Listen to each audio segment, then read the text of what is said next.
Welcome to Sanford on Security, where each episode, American Security Council Foundation Senior Analyst Lawrence Sanford brings you the latest in national security news and events. Good day. I'm Lawrence Sanford. I'm Senior Analyst with the American Security Council Foundation. Our mission is to educate and engage Americans on issues of national security, economic security, and moral leadership. Our motto is peace through strength. And I'm delighted to have with me today the Director of Operations at American Security Council Foundation, Ms. Joy Vaterbeck, and she and I will discuss one of my papers, namely China and TikTok in the United States. So, Joy, welcome. Thank you, Mr. Sanford. It's a pleasure to be back, and Happy New Year, everyone. You may remember me as the host of Protecting Our Freedoms podcast, and both Protecting Our Freedoms and Sanford on Security are brought to you by American Security Council Foundation. You can find us on Rumble and on YouTube, so please subscribe to our channels by typing in American Security Council Foundation, and please follow us on Facebook. And since this new year has brought us to what I like to refer to as your SOS briefs, let's dive right in. And if you could, please give us a brief on your article, China Crime and TikTok. In particularly, maybe like a glimpse into why TikTok is so dangerous. TikTok is part of the Chinese total war against the United States. We're basically at war with China in everything except actually shooting bullets.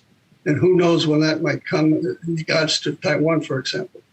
But they're engaged in a cultural war against the United States. And by them operating the social platform TikTok, which garners information on 100 million Americans on their personal habits, and it has a particular influence on our younger ones.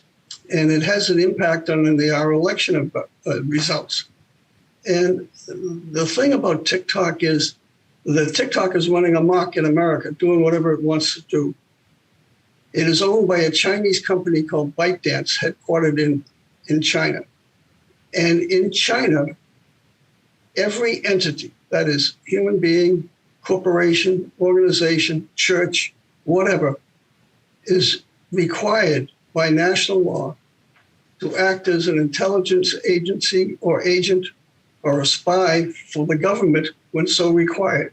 So there's absolutely no chance that the data collected by TikTok on Americans is not being collected by Chinese intelligence agencies.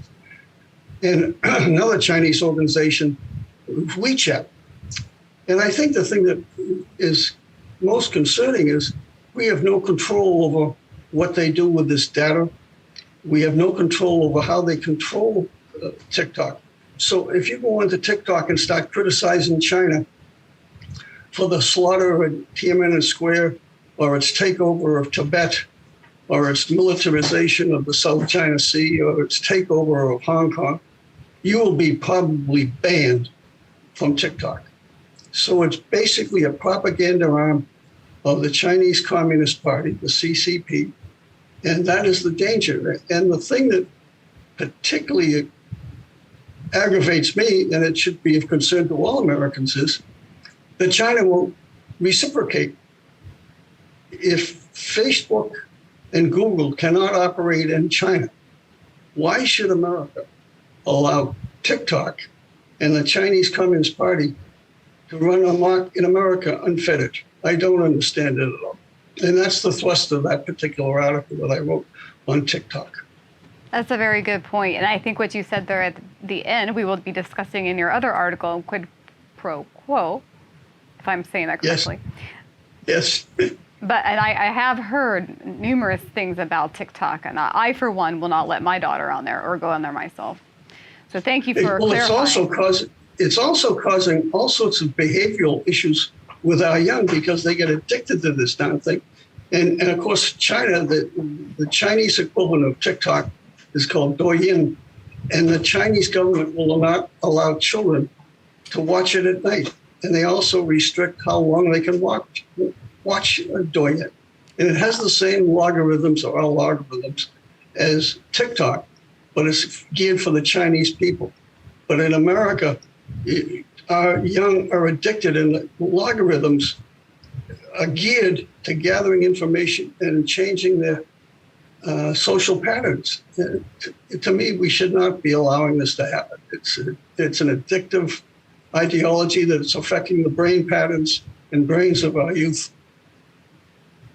Yep, and obviously China knows how bad it is if they're willing to restrict it on their own people or their own children. Precisely. Yeah, precisely. Yes. So that's my issue with TikTok. Well, thank you for that brief, that SOS brief. We appreciate that. And you can read more on Mr. Sanford's full article at our website, www.ascf.us, as he mentioned earlier. Please. Thank you very much. Thank you, Larry. Please join us again next time for more SOS briefs. If you would like to support the American Security Council Foundation, please visit www.ascf.us. Thanks so much, and have a great day.